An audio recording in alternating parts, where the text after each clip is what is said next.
Ang tang ay iniinom. Now you be like, gang, gang, gang, gang, gang, gang.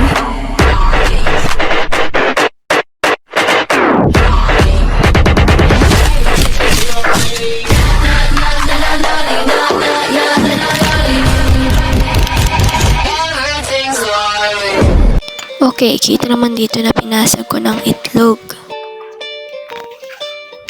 Ayan, so nilagay ko ng flour niya kalahati. Ayan, so hinahalo na ni Lexi.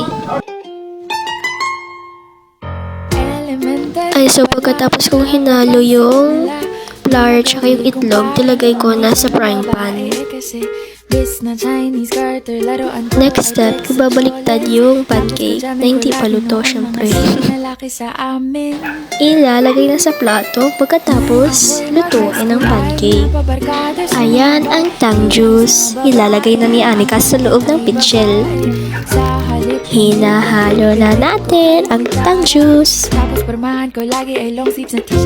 Favorite part ko, kakain.